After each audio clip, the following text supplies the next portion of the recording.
In 1995, Guyana experienced the largest teacher strike in the nation's history. The month-long industrial action ended after then-President Cheddi Jagan and Minister of Education Dr. Dale Bisnoth gave into the demands of the Guyana Teachers Union. Now it seems that the union, which represents Guyana's 10,000 public school teachers, is prepared to put down the chalk and to pick up the picket sign. In this episode of Beyond the Headlines, Esther Sobers dives into the issue of the looming teacher strike.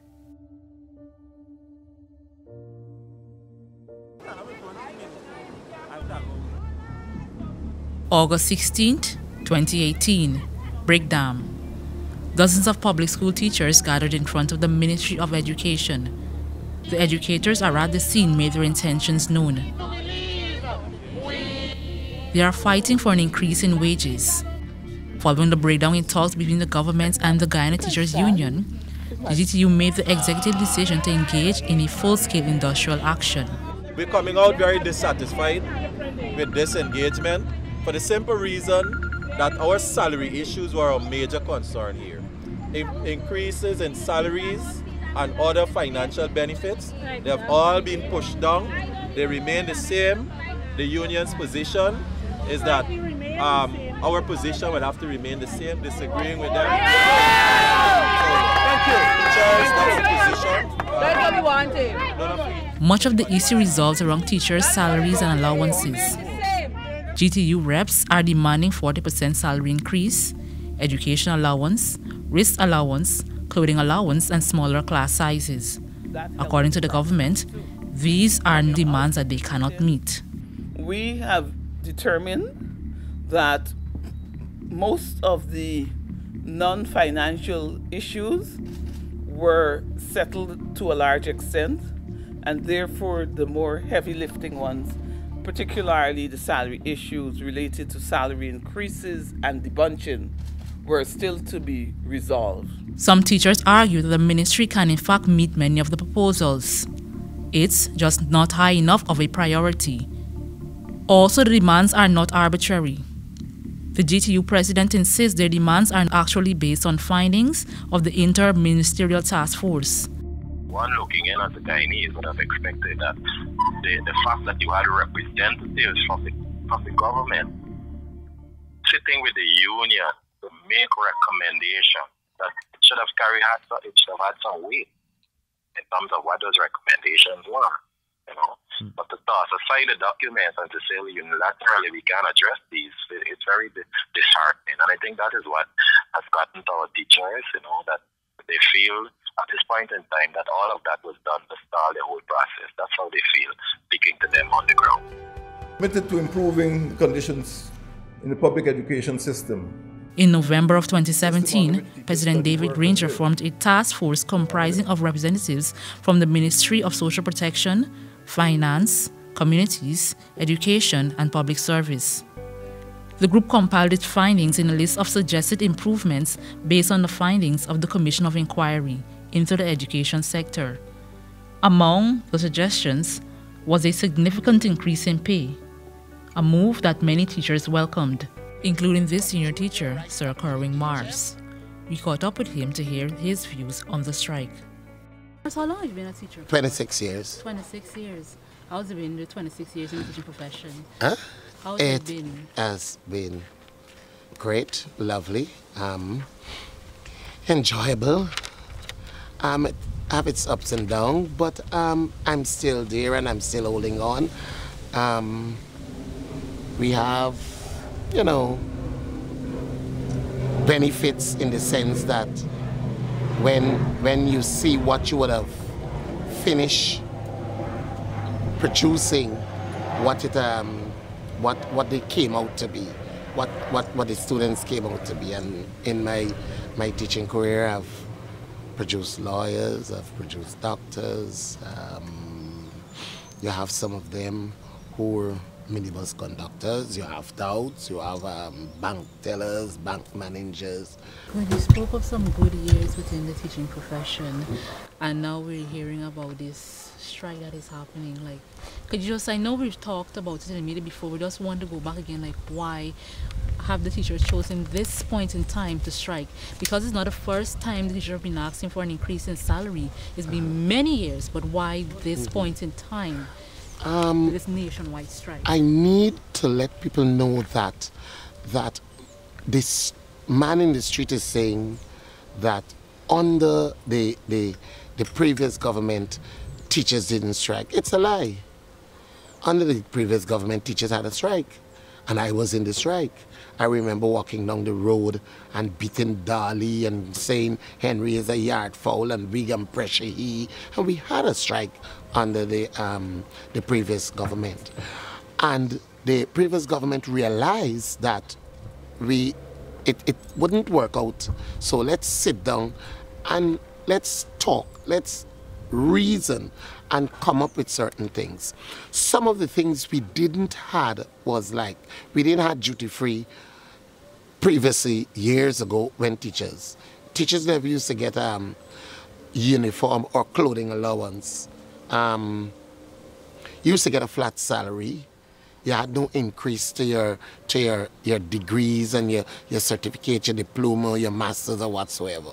So what the union did was to prepare this multi-year agreement. And the union and the previous government sat down and they looked at it and they said, okay, we can give you so much money. We can't give you $50,000 for clothing allowance. We give you 8. We can't give all the teachers duty free. We'll give just head teachers for A and B grade school. That was head teachers alone. And that went on. And so you didn't feeling anything. And then you had where you had teachers could have gone and get scholarship through the Ghana Teachers Union with the Public Service Ministry and go and do a scholarship that they don't have to pay, go and do their studies at university that they don't have to pay for coming out of their pocket. That was good. So we started something. So the money now, you didn't feeling that, and they give us our 5%, and we had it good. When the first 5-year up, the second 5-year agreement was signed. Under that second 5-year agreement, you find that head teachers and deputy from both, from A, B, C, D schools, all of them getting duty-free. Head and deputy. It means that you would have made an agreement now, you would have made a step, you would have gone away. So that 5 years now would have finished in 2015. So the next multi-year agreement that the union would have given, it so happened that elections and this government take it over. So this government should have met with the union since 2015, sit with them and let's reason. All right, the union is not demanding a 40%. The union proposed a 40%. It was 40, 45, then 50, 50, 50 for the 3 years. That's a proposal. What the government should have done was to sit down with the union and reason with them, come up, well, look, we can't give you 45, we can give you 20, but this is what we will do. But you said you're not demanding the 40%. We're not demanding, it's a proposal. But and that's what people... not accepting what is being offered. Because they're not giving us a percentage.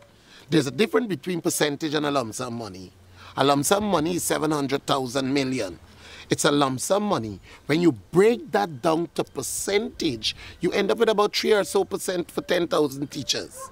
We're asking for 40. Why is it you can't say to us, we can't give you 40%, but we're giving you, let us say 20%, or we're giving you 10%. But these are the other benefits within the multi-year agreement. All right, one, we're asking for with the council to move from 4 years to 3 years. You could have given us 10% and give us that. We're asking for class size to be reduced from 50 students to 25 or 30 students. No, you want that to, they're saying they're not doing that. We're asking for clothes allowance to go from 8,000 to 25. Now, if you can't give us 25, you could make it 100%, carry it to 16,000. We're asking for duty-free for our senior teachers now. Okay, all right. You could have given senior teachers with so many years of service already in the system. I'm senior since 2004. Good. All the other public servants getting duty-free as soon as they reach in a senior position. Even in the private, you find seniors going up. You turn a manager, you turn this, you're entitled to duty-free. Whatever happened to teachers? All the other jobs are coming out of teaching, right? So the government refused to sit down and genuinely bargain with the union. When we saw that nothing was coming forward, that was in January when the union decided that they would have strike in January, and they were going, I don't know if you remember, when they would have called it 2-day strike. I think it was a Thursday and a Friday, when the president stepped in and bring the task force. Now the task force make recommendations and give the report. All the government had to do was to sign the recommendations that the government, that the task force would have given. You don't have to take out anything, you have to subtract, you don't have to do nothing. You have to sign that and let it go free. No. Under this new government, the government has increased your salaries. They did just what the previous government would have done. How many You give a 5%. One time you give a $25,000 payout. But it's the same thing. It's the same thing. We used to take the 5% because we would have agreed on that in a multi-year agreement. There is no agreement now signed by the government and the Ghana Teachers Union. And had this government signed or sit down and come to some reasonable amount that they could have given to teachers, I don't think that the union would have been so bad in saying, well, no, we want 40 and 40 is it. We know the government may not be able to have that money, whoop, but sit down. And then after you see the task force give out the thing, we didn't hear anything from February, March, April, May, June. They said that the thing was supposed to sign off before school closed. The last week, we weren't hearing anything from the government until the teachers in South decided, well, look, this is enough. We can get up and we can go to the union. And we went. So it's the teachers in South that really... The teachers in South who kick-started it. Teachers in South? The teachers from South Georgetown branch, we kick-started it. And then you made contact with the GTU or other teachers? We went straight to GTU. And GTU called the media and let the media hear how teachers are not hearing anything from the government and the grievance that teachers had. And right there then we stood in front of the union and we had really placards and people passing and so forth, you know, could have seen us that we want to know what is happening with our money. 2 or 3 days after, the minister make a statement, and then about the next 4 days after, Mr. Harman jump up and make a statement. We weren't hearing anything. We heard something then. So I said, we were good.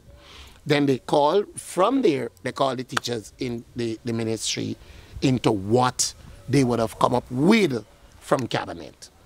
And when they came up with that, we show our support by going and wait to hear what is coming out of that meeting that they call.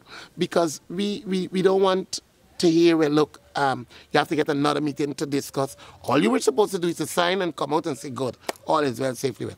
If the task force recommend 20%, 5%, 3%, whatever percent the task force recommend, might be that.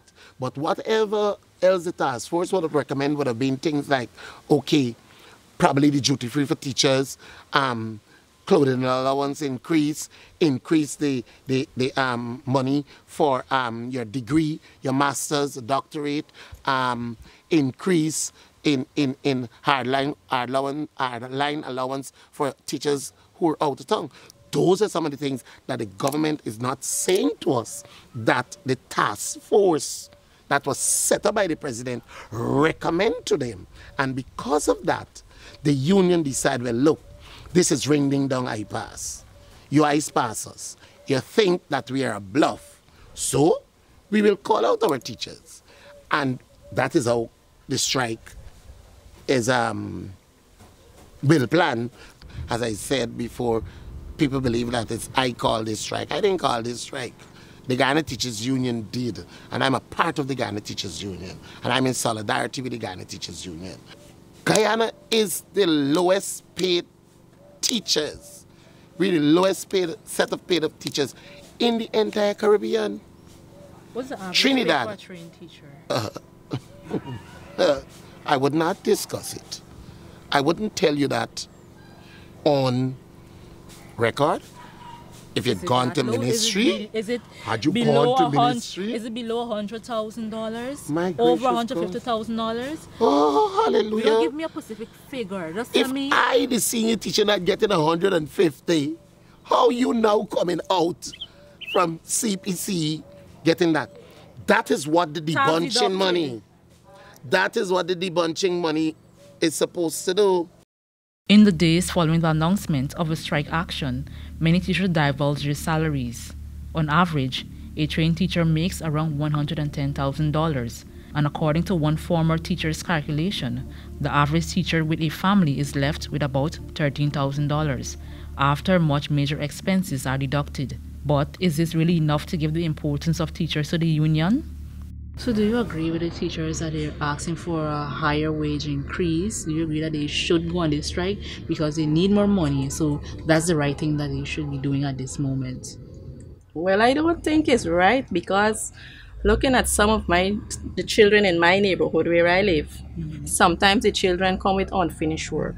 So you would normally have children that you would tutor around in your neighborhood? Well, just help out, because sometimes they come, Auntie Alicia, please help me do this thing or something, right? And sometimes when you check, this is from the government school, when you check the book, they have unfinished work. They went to school from 9 to 3, and you would see child did this 2.5 hours, child did this. Now, who is responsible for that? Now, if they're asking for increased money, they should work, right? They should work hard, especially as we would call these children, like we say some of these children, slow learners, right? For instance, it had a little child, can't even write her name, and she's ready to go to grade 1. So who is responsible for that? If we ask for increase of money, we must do increase of work. We must work. Because as a parent, I mean, I'm not a teacher, but I would help my children. But then how many parents have the time to help the children? How many parents have the time to pay extra lessons? And I think if we push more with government, just like how the private schools, they would look in to see, oh, the teachers do this, the teachers do that. The same way they should do it at the public school. Because teachers must learn to be, if you're a teacher, that's your profession. The parent is the first teacher. The school teacher is the second teacher, right? So I feel that a teacher should be a teacher for teaching that child.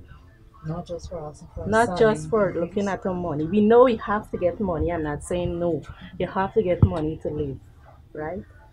But I feel they need to do more with our children, because our children need more in school. I can't really say, but for my feelings, it's very bad. That's all I could say.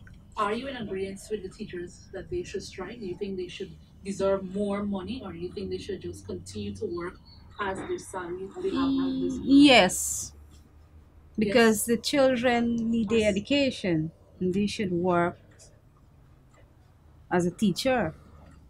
There's no strike, because this is the first time I'm hearing it, who's striking for more money. There's their job, they're supposed to teach the children. Despite the resistance of some parents, teachers claim that the parents are overwhelmingly on their side. You're walking through the street and people are saying, keep it up, you keep it up. Don't give up, don't give up. I was like, what? Y'all hold on right there. Keep it up, keep it up. You walk Water Street, Regent Street. Sir, don't give it up, don't give it up. Y'all hold on, y'all hold on. They gotta pay. Teachers need to get a better wage. As of Friday, 24th of August, the GTU expects 7,000 of the nation's 10,000 public school teachers to engage in the industrial action. They have committed themselves, despite not knowing how they will survive during the time as the GTU is unsure if they can monetarily compensate striking teachers. When we assess our economic position, and if you make a promise to teachers, you have to deliver across the board. Bearing in mind the magnitude in terms of the number of teachers who are going to be part of the strike action, the GTU could not have made conform at that point in time whether we would be in a position to give strike relief. I'm sure this will come up at the General Council meeting on Tuesday, and a decision will be made by General Council on whether that is possible or not. With the first day of classes rapidly approaching, and seemingly no capitulation on each side, it would appear that the Ministry of Education and the Guyana Teachers Union is preparing for a war of attrition. However, whether or not the teachers are successful in their strike against the ministry, one must remember the Kenyan proverb, when elephants fight, it is the grass that suffers.